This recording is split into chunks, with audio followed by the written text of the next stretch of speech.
Hello everyone, welcome to our YouTube channel keep it simple.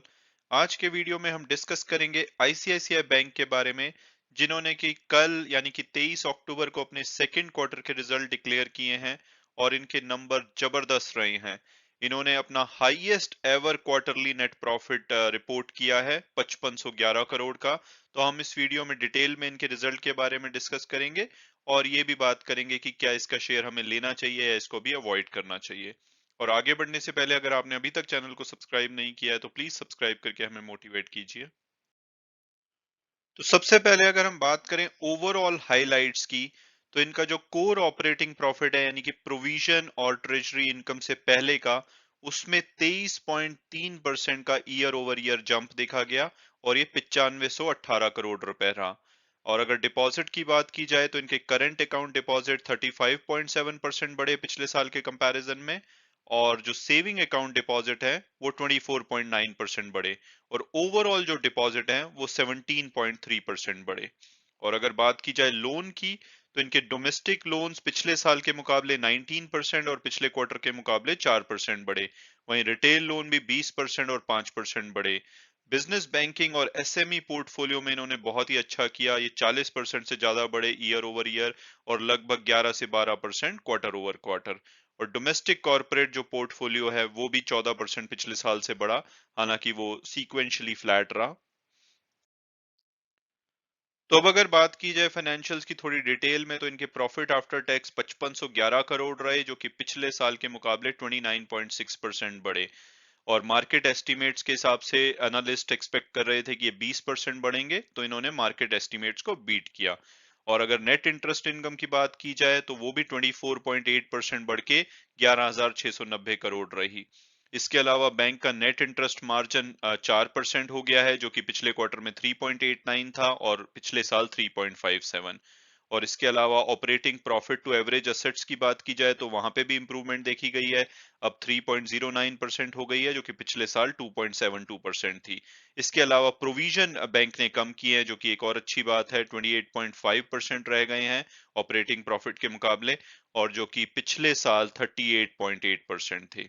इसके अलावा जो bank की कासा रेशो है यानी कि करंट अकाउंट और सेविंग अकाउंट से जो ये पैसा लेते हैं, और वो 44.1% हो गई है, जो कि पिछले साल 40.3% थी। और ओवरऑल जो इनकी कॉस्ट ऑफ डिपॉजिट्स है वो भी 4.22% से घट के 3.53% हो गई है। तो ओवरऑल नंबर्स काफी अच्छे लग रहे हैं। तो अब अगर बात की जाए बैंक के एडवांसेस की यानी कि लोन बुक की, तो ओवरऑल जितने लोन्स बैंक देता है उसका 62.1% रिटेल लोन्स हैं, जिनको कि रिलेटिवली सेफ माना जाता है, वहां पे डिफॉल्ट के चांसेस काफी कम होते हैं, और उसमें 20% की ग्रोथ भी देखी गई है। और अगर बात की जाए बिजनेस बैंकिंग और small and medium enterprises loan की, तो वो लगभग 10% है इनके ओवरऑल पोर्टफोलियो का, जिसमें कि बहुत ही बढ़िया ग्रोथ देखी गई है, 40% से भी ज्यादा की। और बात की जाए डोमेस्टिक कॉर्पोरेट लोन्स की, तो वो 22.8% है, जिसमें कि 11.5% की ग्रोथ देखी गई है। और इंडिया से बाहर अगर ओवरसीज लोन्स की बात की जाए तो वो लगभग 5% है, जिसमें कि 8.6% की रिडक्शन देखी गई है, लेकिन बैंक स्ट्रेटेजिकली अपने जो बाहर इंडिया से बाहर एक्सपोजर है उसको कम कर रहा है। और अगर बात की जाए नॉन रिटेल लोन्स की, जो कि रिलेटिवली थोड़े रिस्की होते हैं, उसमें 70.7% इनके ए माइनस या अबव रेटेड हैं, यानी कि वो रेटिंग वाइज काफी ठीक है। और अगर ओवरऑल इनकी डाइवर्सिफिकेशन देखा जाए लोन्स का, तो काफी अच्छा है। पहले तो 62% इनके रिटेल लोन्स हैं, जिनको कि सेफ माना जाता है, और रिटेल लोन्स के भी अंदर बात करें तो 34.4% इनके सिक्योर्ड लोन है, यानी कि कोई ना कोई इन्होंने मॉर्गेज ले रखा है, जैसे कि होम लोन्स हो गए, लोन अगेंस्ट प्रॉपर्टी हो गए। इसके अलावा एक बड़ा हिस्सा इनका ऑटो लोन्स में जाता है। तो ओवरऑल वेल डाइवर्सिफाइड पोर्टफोलियो है। और अगर इनका टॉप क्लाइंट्स में एक्सपोजर देखा जाए तो वहां पे बैंक लगातार कम कर रहा है, जो कि अच्छी बात है, ताकि अगर कोई डिफॉल्ट हो तो बहुत ज्यादा इम्पैक्ट ना पड़े। तो इनका जो टॉप 20 बोरोवर्स में एक्सपोजर है वो 12.1% था मार्च में, वहां से घट के 10.5% हो गया है। और टॉप 10 में 11.6% था, जो कि घट के 11.2% हो गया है। तो ओवरऑल लोन बुक बहुत ही अच्छी लगती है और इम्प्रूव हो रही है। तो अब अगर बात की जाए बैंक की असेट क्वालिटी की, तो वो भी काफी इंप्रूव हो रही है। इनके नेट एनपीएस की बात की जाए तो पिछले क्वार्टर में वो 9306 करोड़ थे, जो कि अब घट के 8161 करोड़ रह गए हैं। अगर परसेंटेज टर्म में बात की जाए तो इनके ग्रॉस एनपीए 5.15% से घट के 4.82% रह गए हैं, और नेट एनपीए 1.16% से घट के 0.99% रह गए हैं। और अगर नए एडिशन की बात की जाए ग्रॉस एनपीए में, तो सिर्फ 96 करोड़ रहे, जबकि पिछले क्वार्टर में वो 3604 करोड़ थे। तो वहां पे बहुत ही अच्छी इंप्रूवमेंट देखी गई है। और ओवरऑल अगर प्रोविजन की बात की जाए, तो बैंक के 2714 करोड़ के प्रोविजन है सितंबर एंड में, जो कि 28.5% है कोर ऑपरेटिंग प्रॉफिट का, जिसमें की इंप्रूवमेंट देखी गई है।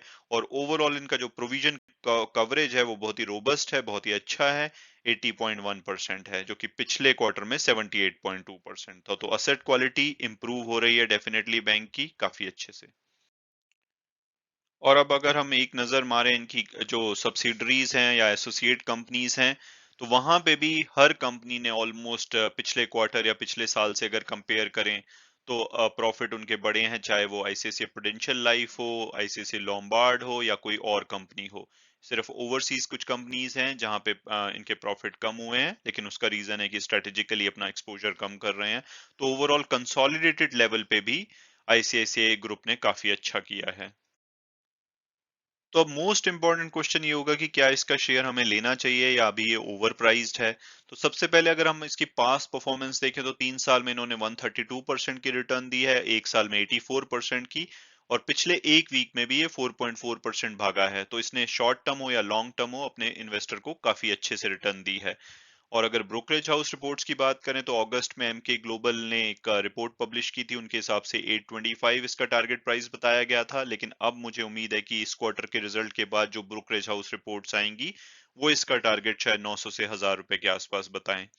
और अगर हम टिकर टेप के प्रिडिक्टिव एनालिसिस को देखें, तो एवरेज प्राइस वो 768 बताते हैं, जो कि अभी करंट मार्केट प्राइस के आसपास है, और हायर साइड पे 972 और लोअर साइड पे 447।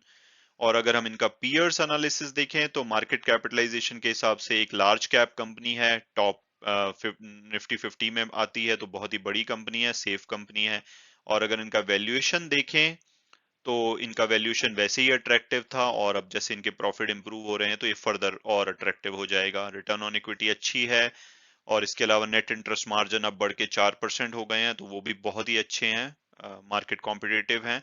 और कैपिटल एडिक्वेसी रेशियो भी अच्छी है। तो ओवरऑल फंडामेंटल बैंक के जबरदस्त हैं। तो अगर मेरी पर्सनल ओपिनियन पूछी जाए कि क्या इसका शेयर लेना चाहिए या इसको भी अवॉइड करना चाहिए, तो मुझे लगता है कि रिजल्ट बहुत ही अमेजिंग है, बेटर देन एक्सपेक्टेशन है। तो कल तो शायद इसकी गैप अप ओपनिंग होगी, तो ये अपने लाइफ टाइम हाई जो कि 765 का है उसको ब्रेक करेगा, और हो सकता है कि 800 का लेवल कल में टच कर ले। लेकिन उसके बाद हो सकता है कि कुछ प्रॉफिट बुकिंग देखी जाए, जैसा कि एचडीएफसी बैंक या कुछ और बैंक्स में देखी गई जहां पे रिजल्ट अच्छे थे। तो वो एक अपॉर्चुनिटी हो सकती है इसका शेयर ग्रैब करने की, क्योंकि मुझे लगता है कि मीडियम टू लॉन्ग टर्म में, यानी कि आने वाले एक साल में, इसका शेयर लगभग 900 से 1000 रुपए के बीच में इजीली जा सकता है। तो अगर ये शेयर आपको किसी करेक्शन के बाद, अभी तो लगता नहीं है कि कुछ दिन करेक्शन आएगी, लेकिन जब थोड़ी सी इसमें प्रॉफिट बुकिंग होती है और ये शेयर आपको 750 के आसपास मिलता है या 700 से 750 के बीच में मिलता है, तो बहुत ही अमेजिंग इन्वेस्टमेंट हो सकती है लॉन्ग टर्म पर्सपेक्टिव से। ये यहाँ से आराम से लगभग 25 से 30% की अपसाइड दे सकता है।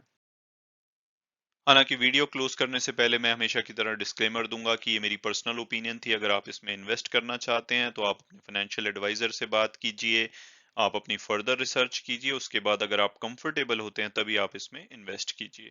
And thanks so much for watching the video, and God bless you all.